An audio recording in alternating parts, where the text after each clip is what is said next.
नमस्कार, न्यूज 24 देख रहे हैं आप। मैं हूं आपके साथ डॉक्टर मीना शर्मा। दोपहर के 12 बज रहे हैं। देश के प्रधानमंत्री नरेंद्र मोदी राजस्थान की राजधानी जयपुर आ रहे हैं। 2 कार्यक्रम जयपुर में आज उनके शेड्यूल हैं। 2:45 बजे वो पहुंचेंगे। दीनदयाल उपाध्याय जी की श्रद्धांजलि देने के लिए आज उनकी जयंती है। धानक्या गांव, जहां जन्मस्थली है दीनदयाल उपाध्याय की, वहां पहुंचेंगे देश के प्रधानमंत्री नरेंद्र मोदी। और उसके बाद 4 बजे एक जनसभा को संबोधित करेंगे। परिवर्तन यात्राएं जो हैं वो अब आज पूरी हो जाएंगी और आज ये जो जनसभा है, महिलाओं के जिम्मे जिसकी पूरी जिम्मेदारी है, जिससे पहले कयास लगाए जा रहे हैं कि राजस्थान की पूर्व मुख्यमंत्री वसुंधरा राजे को लेकर भी क्या कोई मंच से किसी तरह की बात हो सकती है, जिसकी संभावना बहुत कम है, बहुत मुश्किल है। ऐसी अक्सर ऐसी जो भी घोषणाएं या ऐलान होते हैं वो मंच से इस तरह से नहीं होते हैं। बहरहाल शक्ति प्रदर्शन वसुंधरा राजे की तरफ से जारी है, संघर्ष उनका जारी है। क्या कुछ मिलेगा देखना होगा। कल रात गजेंद्र सिंह शेखावत भी उनसे मिलने उनके घर पहुंचे, उसके बाद वो बैठक में बीजेपी मुख्यालय भी पहुंचे। बहुत कुछ चल रहा है भीतर खाने, लेकिन बाहर जो दिख रहा है वो क्या है, आज अभी हमारे विशेष मेहमानों के साथ हमारे रमन कुमार, वरिष्ठ पॉलिटिकल एडिटर न्यूज 24 पे, हमारे सहयोगी राजीव तिवारी जी, वरिष्ठ पत्रकार, और श्याम सुंदर शर्मा जी, वरिष्ठ पत्रकार। आप सभी का बहुत बहुत स्वागत है। राजीव जी, शुरुआत आपसे करना चाहूंगी। जयपुर में प्रधानमंत्री पहुंच रहे हैं बस 2 घंटे बाद। क्या धानक्या पहुंचकर संदेश, जो श्रद्धांजलि देंगे दीनदयाल उपाध्याय जी को, कितना बड़ा संदेश उससे प्रधानमंत्री, जो एक संघ का एक बहुत बड़ा कैडर राजस्थान में है और कहते हैं कि चुनाव हराने और जिताने में संघ की बड़ी भूमिका होती है, तो यहां से कितना बड़ा संदेश देने की कोशिश प्रधानमंत्री के द्वारा। ऑडियो ऑन करिए सर।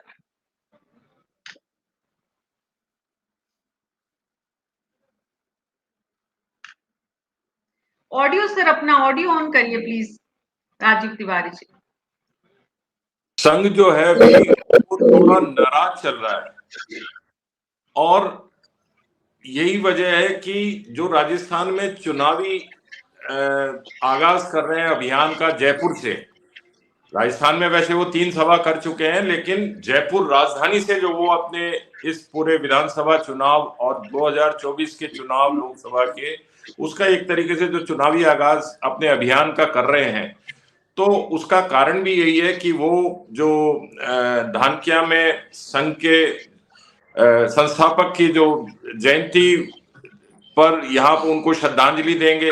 क्योंकि आपने पहले अभी देखा होगा कि बीच में गडकरी जी और मोदी जी के बीच में कुछ ऐसे वीडियोस भी आए थे, कुछ ऐसे समाचार भी आए थे कि दोनों के बीच में मतभेद, और सबको ये मालूम है कि गडकरी जी नागपुर के कितने नजदीक हैं।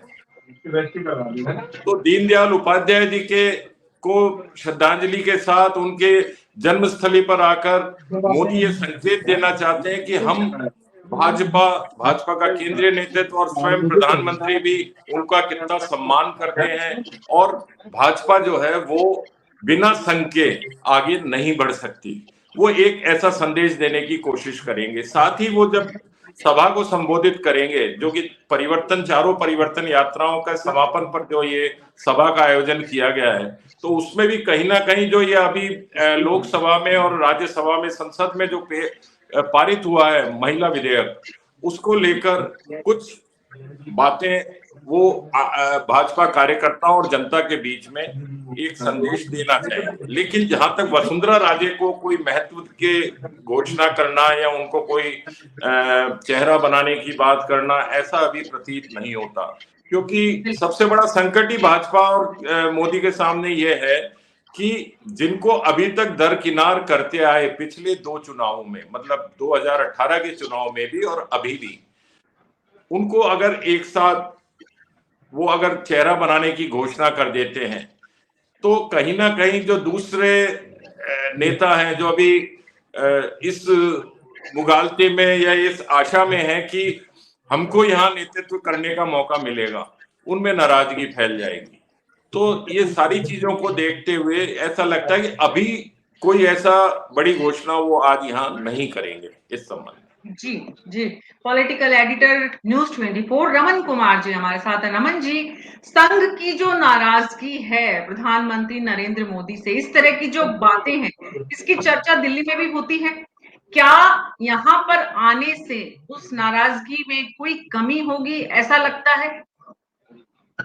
बिल्कुल, देखिए कि जो जानकारी है उसके मुताबिक करीब 3.25 घंटे का कार्यक्रम है नरेंद्र मोदी का जयपुर में, और उसी दौरान वो पंडित दीनदयाल उपाध्याय की जन्मस्थली धनक्या के लिए रवाना होंगे, और 2:20 पीएम मोदी धनक्या पहुंचकर पंडित दीनदयाल उपाध्याय को उनकी जयंती पर श्रद्धा सुमन अर्पित करेंगे। तो एक मैसेज है, एक संदेश है, ये देने की कोशिश है कि जो नाराजगी है उस नाराजगी को खत्म करने की लगातार प्रधानमंत्री कोशिश कर रहे हैं, क्योंकि आने वाले समय में विधानसभा का चुनाव है, और जिस तरीके से अभी तक वसुंधरा राजे सिंधिया की नाराजगी साफ तौर पर देखने को मिल रही है, एक दिन पहले प्रधानमंत्री के दौरे से एक दिन पहले उन्होंने महाभारत का जिक्र किया, उससे भी एक संदेश साफ तौर पर जा रहा है कि अब वो भी बहुत ज्यादा इंतजार करने के मूड में नहीं है। उन्हें भी ऐसा लगता है कि अब जब बिना देरी, बिना वक्त गवाए अगर उनको जिम्मेदारी नहीं मिलती है, तो वो कोई बड़ा फैसला भी ले सकती हैं। ऐसे में प्रधानमंत्री के ऊपर बड़ी जिम्मेदारी है कि संघ के जो लोग नाराज हैं, उनकी नाराजगी किस तरीके से खत्म करें। साथ ही साथ वसुंधरा राजे सिंधिया को जो जिम्मेदारी देनी है, उस जिम्मेदारी का ऐलान करें, ताकि बीजेपी का कैडर एकजुट होकर संघ के कैडर के साथ मिलकर चुनाव लड़े और किसी तरीके से वहां पे सरकार बनाने में कामयाबी हासिल करे। जी, राजनीति में ना कोई स्थायी दोस्त होता है, ना कोई स्थायी दुश्मन होता है। आज वसुंधरा राजे की जितनी प्रशंसा कांग्रेस की तरफ से हम सुन रहे हैं, वाकई में आश्चर्यजनक होता है। हम तमाम कांग्रेस के नेता जो है वो वसुंधरा राजे की पैरवी करते नजर आते हैं।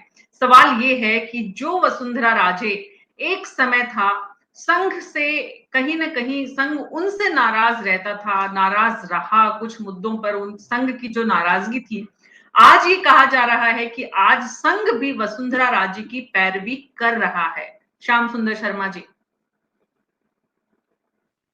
देखिए मीना जी, राजनीति में सही कहा, कोई दुश्मन नहीं होता। जब स्वार्थों की पूर्ति करनी होती है तो वो सब कुछ कराया जाता है जो हो रहा है। अब राजस्थान में जो कुछ हो रहा है, प्रकाश गुप्ता जी को अहम भूमिका मिलने वाली है, ऐसी चर्चा हो रही है। और प्रकाश गुप्ता जी से कुछ दिन पहले, क्योंकि वो सेवा भारती में थे, वहां से वो मुक्त हो गए। राष्ट्रीय अध्यक्ष तो अब घनश्याम ओझा बन गए हैं, तो उनको वहां से मुक्ति मिल गई है। तो अब मेरे को लगता है राजस्थान की राजनीति में उनको फिर से सक्रिय करने की बात आ रही है। और वसुंधरा जी की नाराजगी जिस प्रकार से हो रही है, उनको मनाने का प्रयास हो रहा है। एक दिन पहले कोर कमेटी की बैठक में शामिल हो जाती हैं, गजेंद्र सिंह शेखावत मना के लिए आते हैं। और फिर आज का दिन बहुत बड़ा दिन है कि प्रधानमंत्री जी उनको महत्व कितना देते हैं, कितना नहीं देते, उससे संदेश चला जाएगा कि उनका राजनीतिक भविष्य किस प्रकार से है।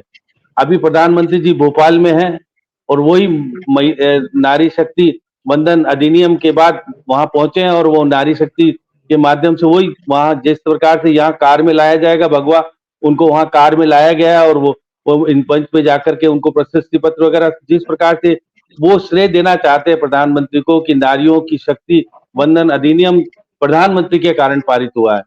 अब देखिएगा कि राजस्थान में तो नारी है, और नारी है तो वो वसुंधरा राजे, उसको कैसे मनाया जाए? अगर मनाया नहीं जाएगा तो कहेंगे वंदन किस बात का करने आए हो आप।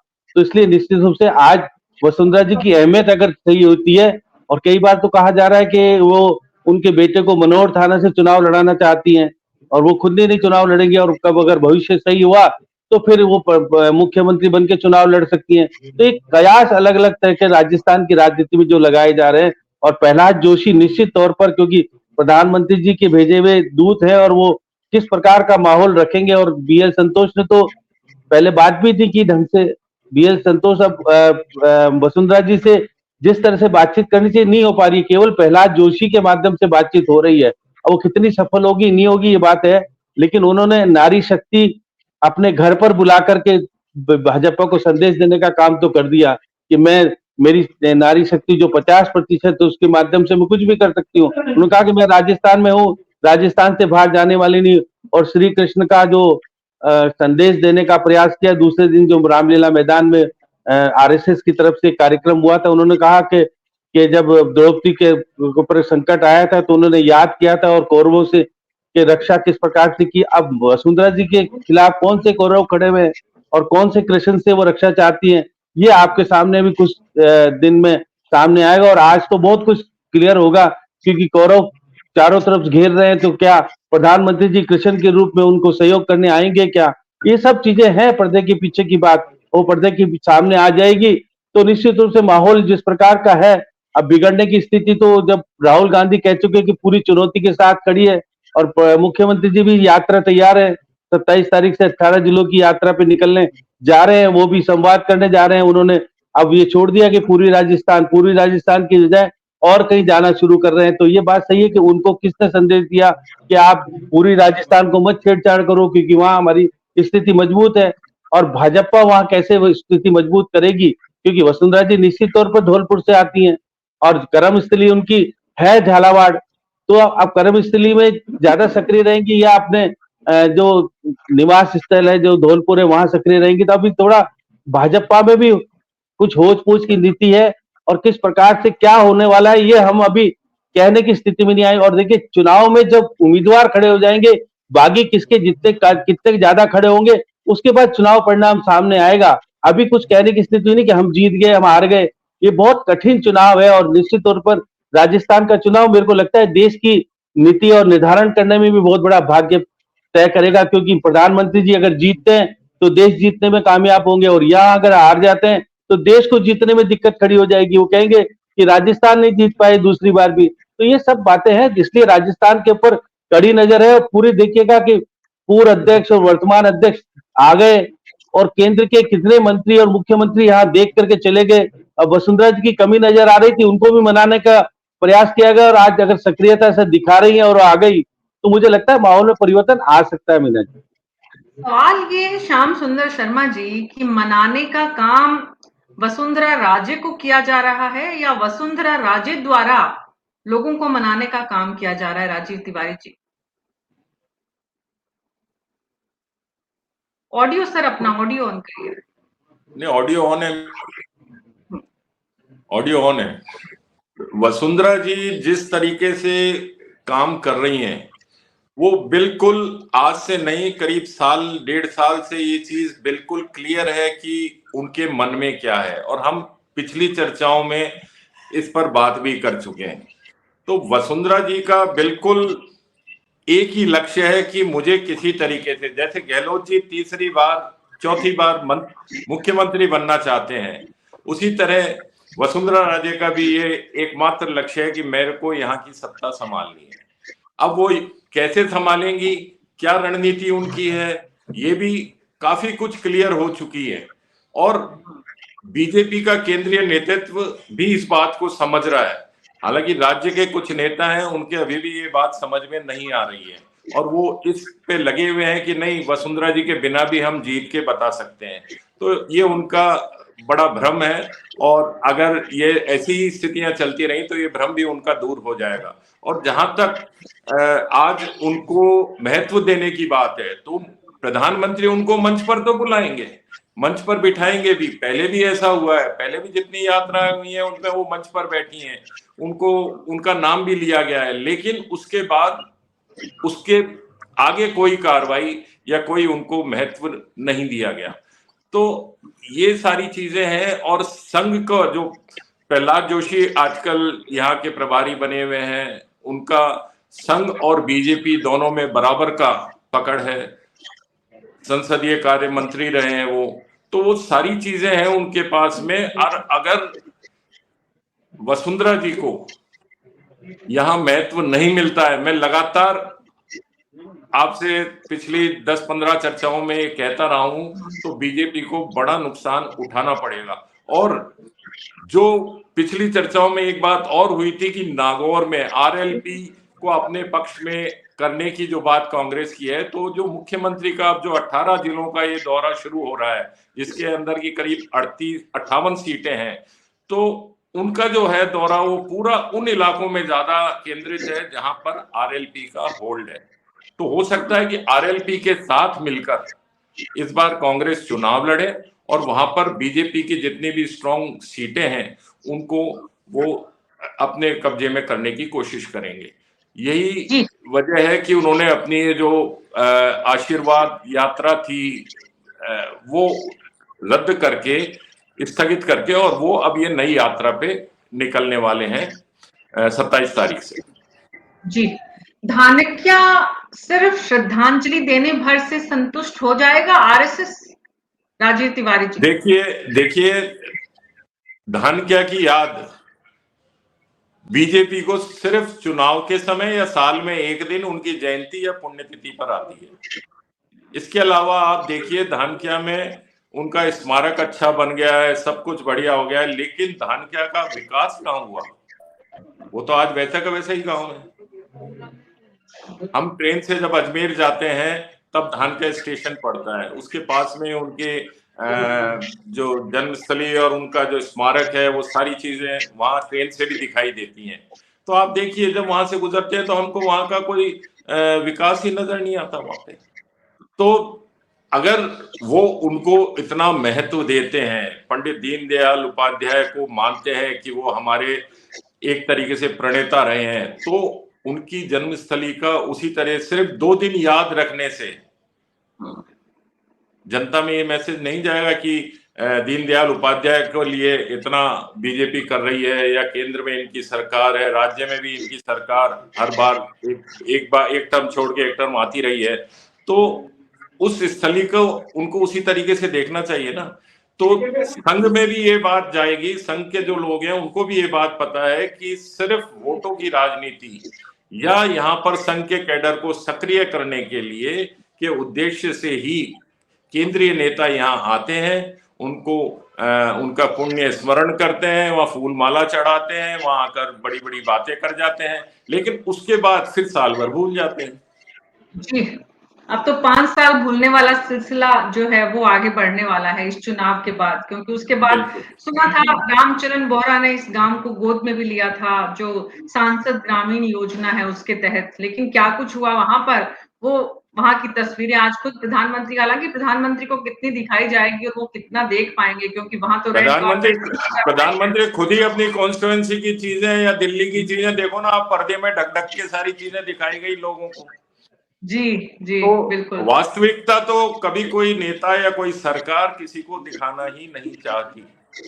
जी रमन जी, क्या वजह है कि जो वास्तविकता है राजस्थान की, कि वसुंधरा राजे के बिना राजस्थान का चुनाव बीजेपी के लिए मुश्किल होगा, चुनौतीपूर्ण होगा, ये बात दिल्ली का केंद्रीय नेतृत्व बीजेपी समझ नहीं रही है या समझते हुए भी समझना चाहती नहीं है?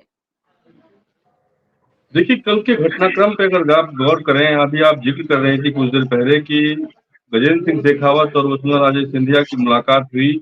उस मुलाकात के बाद क्या बात हुई इसकी जानकारी अभी पूरी तरीके से नहीं आई है, लेकिन दोनों नेताओं का आपस में मिलना ये अपने आप में बड़ी खबर है, क्योंकि दोनों नेताओं के बीच में पटती नहीं है, आपस में एक मतभेद साफ तौर पर उभर कर सामने आता रहा है समय समय पर। लेकिन प्रधानमंत्री का आज का जो कार्यक्रम है, परिवर्तन यात्रा की समाप्ति पर पूरे राजस्थान में परिवर्तन की बात प्रधानमंत्री करेंगे, और खास तौर पर महिला आरक्षण विधेयक के पास होने के बाद जो संचालन की जिम्मेदारी है यहाँ पे महिलाओं को दी गई है, तो उम्मीद यही की जा रही है कि महिलाओं के संचालन के मौके पर प्रधानमंत्री वसुंधरा राजे सिंधिया को बड़ी जिम्मेदारी देकर एक संदेश देने की कोशिश करेंगे। जिस तरीके से हमने महिलाओं को आरक्षण दिया है, 33% आरक्षण दिया है, उसके बाद से हम कहीं ना कहीं महिलाओं को आगे बढ़ाने के लिए, और वो भी वसुंधरा राजे सिंधिया ऐसी कद्दावर नेता जिनके बारे में उनके विरोधी भी ये कहते हैं कि वसुंधरा राजे सिंधिया को अगर घोषित कर दिया जाता है तो आपसी मतभेद भुलाकर अगर बीजेपी आगे बढ़ने की कोशिश करे तो बीजेपी कड़ी टक्कर दे सकती है। और कांग्रेस पार्टी के नेता अभी तक खुश इसलिए हो रहे हैं कि वसुंधरा राजे सिंधिया के नाम का ऐलान नहीं किया गया है, और वसुंधरा राजे सिंधिया के नाम के ऐलान के साथ ही कहीं न कहीं पलड़ा बीजेपी का भारी हो जाएगा। एक महिला राजस्थान में इतनी मजबूत कि कुछ नहीं कहते हुए सब कुछ कह देती हैं, अब तो बहुत कुछ कह रही हैं, महाभारत के चीर हरण की याद भी दिला रही हैं। तो क्या ये जो वृतांत वो सुना रही हैं, ये दिल्ली तक सुनाई दे रहे हैं? बिल्कुल दिल्ली तक सुनाई दे रही है। कहीं न कहीं दिल्ली में बैठे नेताओं के मन में ये बात साफ तौर पर घर कर गई है कि अभी आने वाले समय में जो हमारा नेतृत्व है राजस्थान में, वसुंधरा राजे सिंधिया को अगर मेहनत कर दे, वसुंधरा राजे सिंधिया को अगर अलग कर दे, तो उतना मजबूत नहीं है, क्योंकि ऐसा कोई नेता नहीं है कि जो स्वीकार्य हो पूरे राजस्थान में वसुंधरा राजे सिंधिया के अलावा। ये बात पार्टी के नेताओं को भली भांति पता है, लेकिन थोड़ा ईगो क्लैश के चलते मुझे लगता है कि वसुंधरा राजे सिंधिया को बहुत ज्यादा तरजीह अभी तक नहीं दी गई। लेकिन आने वाले समय में, इससे पहले भी कई ऐसे मौके आए हैं जब चुनाव के वक्त जो है, चुनाव के समय बड़ा ऐलान हुआ है और वसुंधरा राजे सिंधिया का ऐलान आज हो सकता है। रमन जी श्रीवत्सन जी भी जुड़ रहे हैं, और क्योंकि श्रीवत्सन जी प्रधानमंत्री जहां पहुंच रहे हैं उस आम सभा के लोकेशन पर है, वहां पर क्या इस वक्त माहौल है, इसकी तस्वीर हम उनसे भी ले लेते हैं। श्रीवत्सन जी, आपका कैमरा आपको थोड़ा सा ठीक करना पड़ेगा। अभी हमारी टीम ध्रुव एक बार कैमरा ठीक कराइए श्रीवत्सन जी का, तब तक हम रमन जी को कंटिन्यू करें। रमन जी को कंटिन्यू करते हैं। जी रमन जी। तो जैसा कि मैं कह रहा था आपको कि राजस्थान बीजेपी में ऐसा कोई स्वीकार्य नेता नहीं है जो कि पूरे राजस्थान में पकड़ रखता हो, जिसकी की अहमियत पूरे राजस्थान बीजेपी बहुत की गई रमन जी, कोशिश बहुत की गई दिल्ली में बीजेपी के द्वारा, और ये कोशिश थी कि किसी भी ऐसे नेतृत्व की बजाय जो उनके फैसलों पर सवाल खड़ा कर सकता है या उन्हें वापस जवाब दे सकता है। वसुंधरा राजे वो व्यक्तित्व है जो यस सर की कार्यशैली पर काम नहीं करता है, और ऐसे नेतृत्व की विकल्प के रूप में एक के बाद एक कई नेताओं को तैयार किया गया। आज लोकसभा राज्यसभा में राजस्थान के चेहरे नजर आते हैं, केंद्रीय मंत्रिमंडल में भी राजस्थान के चेहरे हैं। राजस्थान में भी जो लीडरशिप है उसको भी ग्रो करने की बहुत कोशिश की गई, लेकिन उसके बाद भी वसुंधरा राजे अपने आप में अकेली इतनी मजबूत शख्सियत के रूप में अगर खड़ी हैं, तो ये बात केंद्रीय आलाकमान अब नहीं समझे तो नुकसान निश्चित रूप से, राजीव तिवारी जी, नुकसान की भरपाई करने का अब अगर फैसला नहीं होता है तो समय नहीं रहेगा। बिल्कुल, और ये तो इनको करीब आज से 1.5-2 महीने पहले ही ये चीज क्लियर कर देनी थी कि किसको, आपको यहाँ किसके नेतृत्व में चुनाव लड़ना है। तो जितनी देरी करेंगे उतना नुकसान बढ़ता जाएगा और उतने ही डिफरेंसेस बढ़ते जाएंगे। कल गजेंद्र सिंह शेखावत उनसे मिलने गए, उनको मनाकर कोर कमेटी की मीटिंग में भी लाए। तो ये बिल्कुल वैसा ही है जैसे कि गहलोत जी सचिन पायलट को अपने हाथ पे हाथ लेके ऊपर हाथ कर देते हैं, और लेकिन जो बाद के उनके बयान होते हैं दोनों के, उसमें स्पष्ट होता है कि दोनों में कहीं ना कहीं मतभेद बने हुए हैं। तो गजेंद्र शेखावत उनको लेके तो आ गए, लेकिन क्या वो मतभेद मिटा पाए, या दोनों के बीच में वसुंधरा जी ने उनको माफ किया या उन्होंने उनको माफ किया? या फिर श्याम सुंदर शर्मा जी, राजीव तिवारी जी जिस बात की तरफ इशारा कर रहे हैं, केंद्रीय आला कमान कभी मतभेद मिटाना चाहता ही नहीं है अपने राजनेताओं के, चाहे वो कांग्रेस की कल्चर हो, सचिन पायलट और आज इस वक्त अशोक गहलोत के बीच जो पिछले 5 साल से चलता रहा, अशोक गहलोत जी के पिछले टेन्योर में वो सीपी जोशी और अशोक गहलोत के बीच चलता रहा। कहीं ना कहीं एक तलवार लटकाए रखने की जो आदत है आला कमान की, शक्ति संतुलन की, उसी का हिस्सा है ये। देखिए मीना जी, अगर आपकी तालमेल हो जाता है तो फिर कभी कभी सुस्तीलापन भी आ जाता है, इसलिए इसको जोशीलापन बनाने के लिए सबको कहा जाता है तुम भी तैयार रहो, तुम भी तैयार हो, हम तुम्हारे साथ हैं। तो इस तरह की, लेकिन राजस्थान में जिस प्रकार से खड़गे साहब ने कहा, उसके बाद मुख्यमंत्री जी का मन बदल रहा है और मुख्यमंत्री जी सचिन पायलट से एक बार मिलने भी जाने वाले हैं, क्योंकि वो राज्यपाल से मिलके आए हैं। तो अब राजस्थान की राजनीति, और अभी मैं प्रधानमंत्री जी को मध्य प्रदेश में सुन रहा हूँ, वो राजस्थान का जिक्र कर रहे हैं कि राजस्थान में किस प्रकार की बात हो रही है। तो मान के चलिएगा कि वो मध्य प्रदेश में जो संदेश देना चाह रहे हैं वो संदेश राजस्थान में भी देने वाले हैं। अभी मध्य प्रदेश में उनकी चल रही है सभा, उन्होंने राजस्थान का जिक्र किया है, किस प्रकार से लूट हुई है और किस प्रकार से बात हुई है। तो ये मान के चलिए कि राजस्थान की राजनीति में निश्चित तौर पर वसुंधरा जी को भी कहा जाएगा कि तैयार रहिए, काम करते रहिए, सत्ता में लाइए पहले, उसके बाद ही तो निर्णय करेंगे। पहले सत्ता में नहीं है, उसके पहले आपका चेहरा घोषित करके हम विवाद नहीं बढ़ाना चाहते। विवाद को शांत रखने के लिए प्रधानमंत्री जी के नाम पर चुनाव लड़ा जाएगा और फिर ये बताया जाएगा किसके लोग कितने जीत के आए। सबसे बड़ी बात है कि टिकट में हिस्सेदारी अगर ज्यादा मिल जाती है और जीत के वसुंधरा जी के लोग ज्यादा आ जाते हैं तो फिर हो सकता है सपना पूरा हो जाए 30 बार का। अगर जीत के लोग ही नहीं आए तो आप किसके आधार पर चुनाव के अंदर करोगे? अभी तो तैयारी करो, जिताओ। और क्या मेरे को फिर लगता है कि वसुंधरा जी को चुनाव लड़ाया जाएगा, नहीं लड़ा जाएगा मध्य विधानसभा का, या उनको खुला कहा जाएगा कि बेटे को लड़ाओ चुनाव मनोहर थाना से, और उसके बाद अगर भाजपा सत्ता में आ जाती है तो उसको बेटे को इस्तीफा दिला करके आप मुख्यमंत्री बन जाना। तो ये एक नई चीज जो चर्चा में आई है, उससे लग रहा है कि वसुंधरा जी को कहा जाएगा खुले रूप में चुनाव की तैयारी करो, पार्टी को जिता के लाओ। आप कितने लेते हो? देखिए वो कह रहे हैं कि पहले तो जो 29 सीटें हैं जो एक ग्रेड की आती हैं, उसमें से भी 14 करीब वसुंधरा राजे समर्थक जीते हुए हैं। क्या उनको टिकट देने की तैयारी है, क्या नहीं है?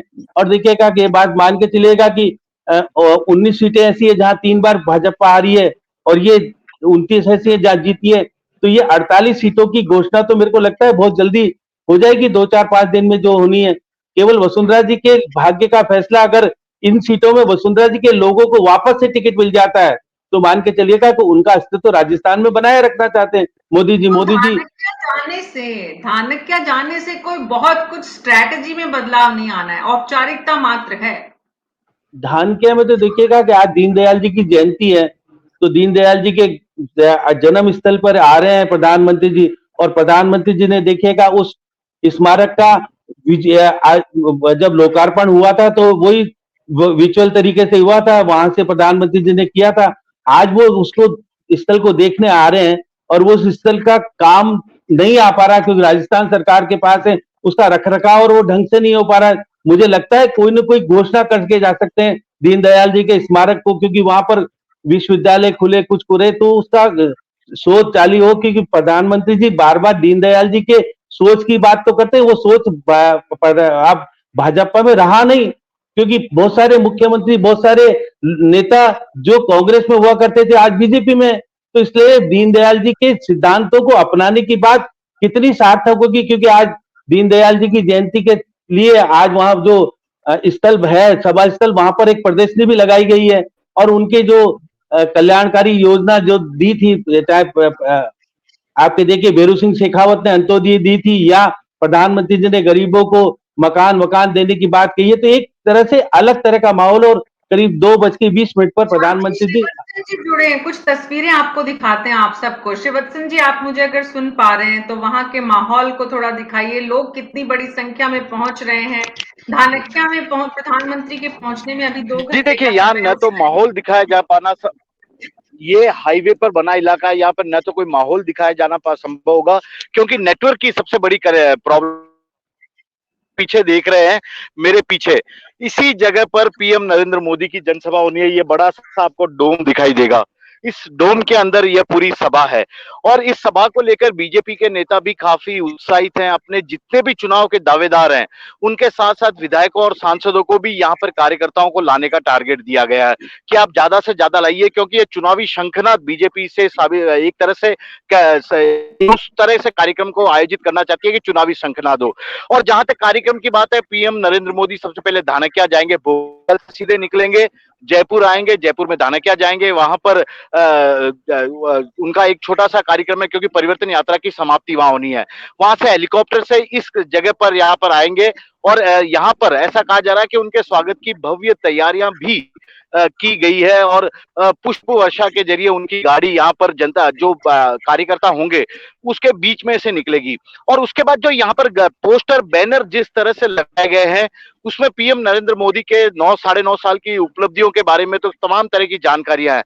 राम मंदिर से जुड़े पोस्टर भी है कि अयोध्या में जल्दी ही राम मंदिर का लोकार्पण पीएम नरेंद्र मोदी करने वाले हैं, तो उसे लेकर भी है। लेकिन खास बात यह है कि यहाँ पर काले कपड़े पहनकर किसी को भी नेटवर्क से जूझ रहे हैं शिववत्सन जी। एक तो गर्मी, ऊपर से भीड़, लोगों की जितनी बड़ी संख्या जुटाने का टारगेट है, और उसके बाद वहां पर जैमर जिसकी वजह से इंटरनेट ठीक से काम नहीं कर पाता है। इसलिए जितनी जानकारी उन्होंने दी उसमें एक बात सामने है, धानक्या में बहुत छोटा सा कार्यक्रम है, बड़ी जनसभा शक्ति प्रदर्शन जो है वो दूर है। तो ये कार्यक्रम जो मैंने कहा राजीव तिवारी जी की सिर्फ धानक्या औपचारिकता मात्र है, यहाँ पर भी तो बड़ा कार्यक्रम हो सकता था। बिल्कुल हो सकता था, लेकिन उस जगह पर जहां स्मारक है वहां इतना बड़ा मैदान या वो स्थल नहीं है कि जहां पर प्रधानमंत्री की सभा हो सके। और देखिए आप, बीजेपी ने टारगेट दिया है अपने नेताओं को 3 लाख लोगों को लाने का, और वहां कुर्सियां लगाई हैं 50,000।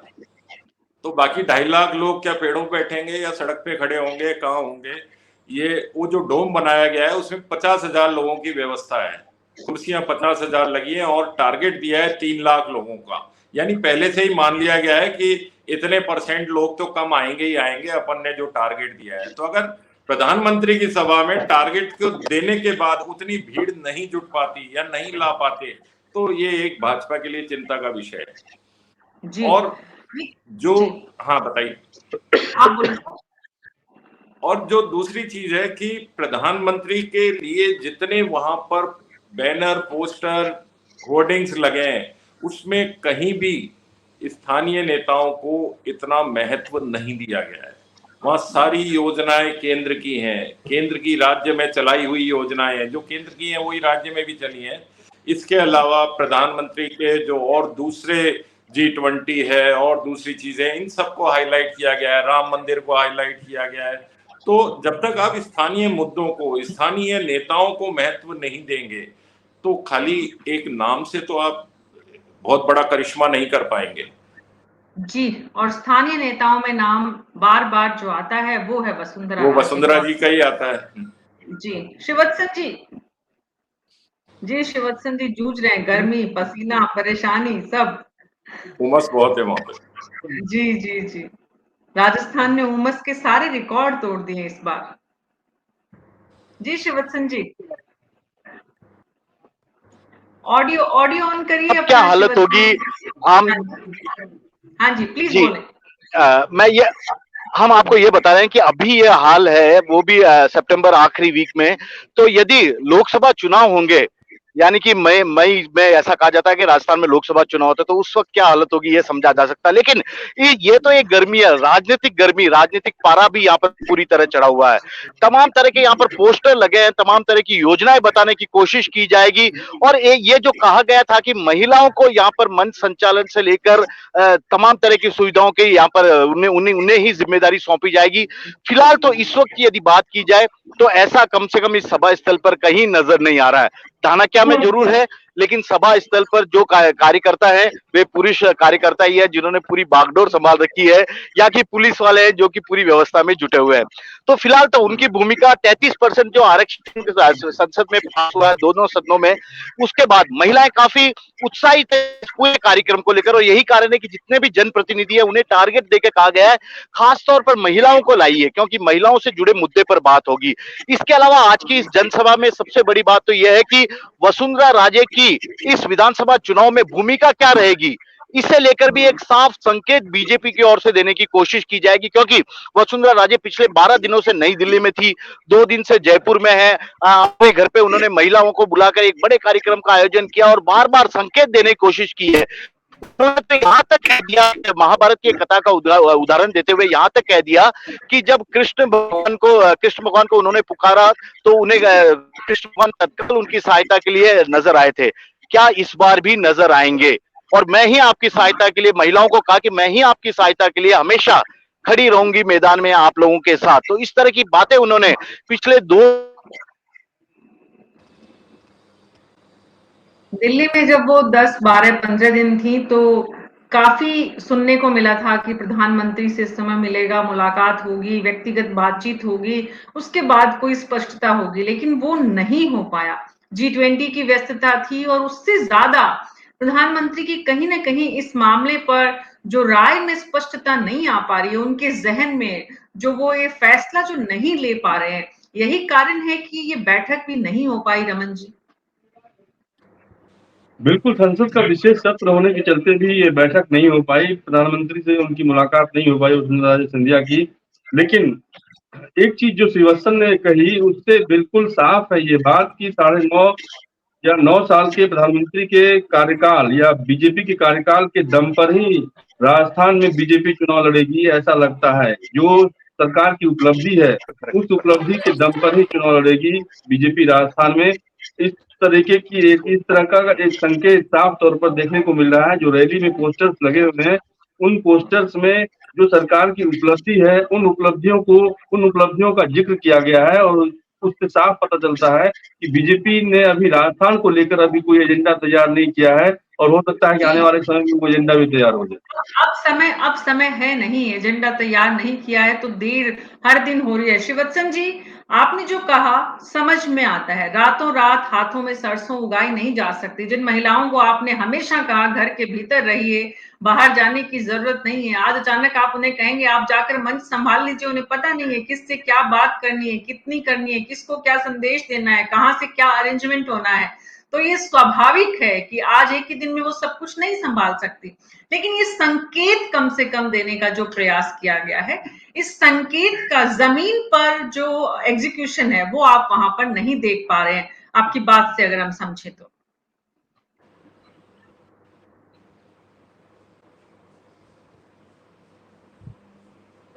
की बात करते हैं, लेकिन जब टिकट देने की बात होती है चुनाव में कि कौन सी पार्टी किस महिलाओं को टिकट देती है, तो उस वक्त उनका असली चेहरा नजर आता है। क्योंकि बातें करना अलग चीज होती है, जमीनी धरातल पर कितना आप करके दिखाते हैं यह बात अलग होगी। अब महिला आरक्षण बिल संसद में पास हो चुका है, तो ऐसे में कांग्रेस और बीजेपी दोनों ही के नेता पर यह लगातार दबाव बनता जा रहा है कि वे ज्यादा से ज्यादा टिकट दें। पिछली बार यदि मैं कांग्रेस की बात करूं तो कांग्रेस ने 27 महिलाओं को राजस्थान में टिकट दिया था, केवल एक ही महिला प्रतिनिधि जीत कर आई थी, शकुंतला रावत। उसके अलावा कांग्रेस से कोई नहीं जीता है। टिकट कौन कितना देता है इस पर यह डिपेंड करेगा, और इस बार काफी उम्मीदों में बीजेपी और कांग्रेस की महिला नेता हैं कि कम से कम शुरुआत तो पार्टी उन्हें करेगी, उनकी करेगी। लेकिन आज की एक जनसभा की एक और बड़ी खासियत है, वह खासियत यह है कि कल देर शाम को वसुंधरा राजे और गजेंद्र सिंह की मुलाकात हुई है। राजनीति में, राजस्थान की राजनीति में दो धुर विरोधी, सबसे बड़े विरोधी कहते हैं ये इन लोगों को, प्रतिद्वंदी है। ऐसा कहा जाता है कि गजेंद्र सिंह और वसुंधरा राजे दोनों ही मुख्यमंत्री पद की दावेदार है, ऐसा कांग्रेस भी तंज कसती रही है। लेकिन इन दोनों की मुलाकात निश्चित तौर पर कई राजनीतिक संकेत भी देने लगी है कि क्या इस पीएम नरेंद्र मोदी की जनसभा के बाद राजस्थान की बीजेपी की राजनीति में कोई बड़ा बदलाव नजर आता है क्या। और ये बड़ा बदलाव संगठन महासचिव के स्तर पर हो सकता है, संगठन महामंत्री के स्तर पर हो सकता है, पार्टी नेतृत्व के स्तर पर हो सकता है। यह हो सकता है कि वसुंधरा राजे उसके बाद कितनी पावरफुल रहेंगी या किस तरह से उनकी भूमिका तय की जाती है। तो आज इस बैठक, इस जनसभा के बाद एक बड़ा खुलासा हो जाएगा। और सबसे बड़ी बात, आज की इस जनसभा के बाद कांग्रेस और बीजेपी दोनों की ही पार्टी अपने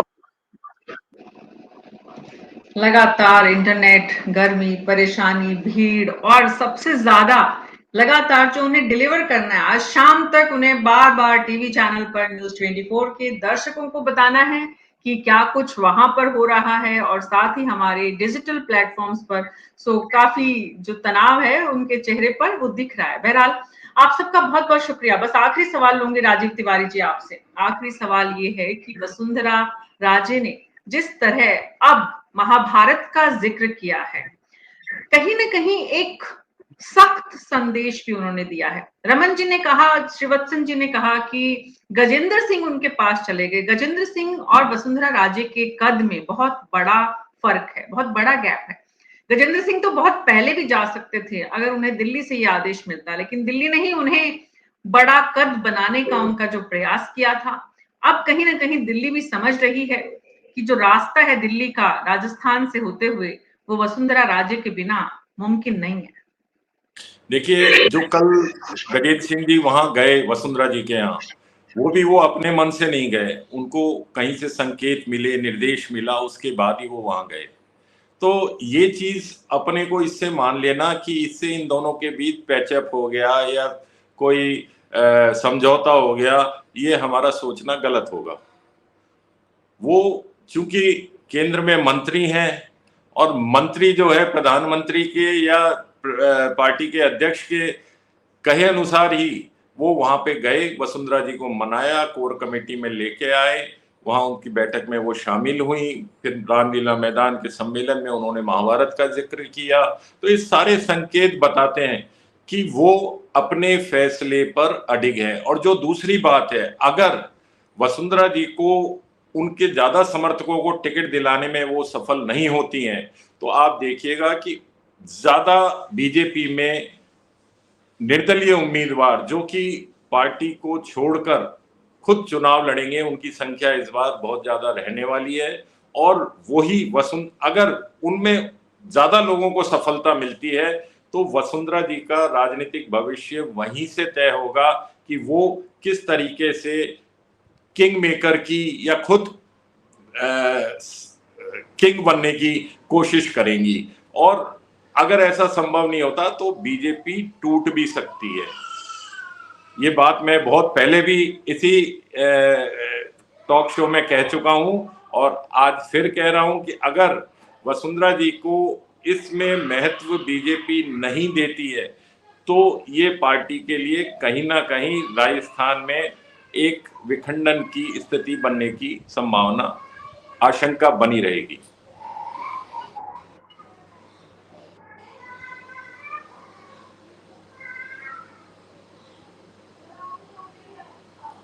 ऑडियो नहीं आ रहा। मैंने कहा कि जिस तरह से राजनीति के चाणक्य अमित शाह को कहा गया और पिछले 9 सालों में इस देश के मीडिया ने उनकी राजनीतिक चतुराई की जितनी बातें की है और नरेंद्र मोदी और अमित शाह के चुनावी प्रबंधन की जितनी चर्चा हुई है, पिछले चुनाव में आप सबको याद होगा प्रधानमंत्री ने बीजेपी हेडक्वार्टर से कहा था कि इस विषय पर कुछ पत्रकारों को शोध करना चाहिए कि हम कैसे चुनाव जीतते हैं, हमारी चुनावी स्किल्स, हमारी चुनावी क्षमता जो जीतने की है वो कितनी जबरदस्त है। अगर प्रधानमंत्री नरेंद्र मोदी मीडिया से कही हुई अपनी उस बात को अगर अमित शाह चाणक्य के प्रबंधन के जो जितने उनको उपाधियां दी गई हैं उस बात को समझते हैं तो निश्चित रूप से जो चर्चा हम कर रहे हैं जनता के बीच में है, राजनीतिक विश्लेषकों के बीच में है, पार्टी के अलग अलग धाराओं में जुड़े हुए अलग अलग नेताओं के प्रति प्रतिबद्धता वाले जो नेतागण हैं उनसे जो फीडबैक मिला है अगर उसको भी सुनते हैं तो निश्चित रूप से चाणक्य आकर प्रधानमंत्री जो राजनीतिक संदेश देने की कोशिश कर रहे हैं या फिर चुनावी परिवर्तन सभा जो समाप्त हो रही है राजस्थान में परिवर्तन यात्रा की, उसमें एक संदेश के साथ साथ संकेत के साथ साथ व्यवहारिक जीत की तरफ किस तरह बढ़ें इसका संकल्प भी लेते हैं। तो निश्चित रूप से आज राजस्थान से जब प्रधानमंत्री नरेंद्र मोदी जाएंगे तो चर्चा कुछ और करेंगे शाम 6 बजे। आप सबका बहुत बहुत शुक्रिया इस चर्चा में शामिल होने के लिए। 2 बजे फिर मिलेंगे न्यूज 24 पर आज हमारे विशेष मेहमानों के दूसरे पैनल के साथ, प्रधानमंत्री जब लगभग पहुंचने वाले होंगे। आप इंतजार कीजिए न्यूज 24 पर।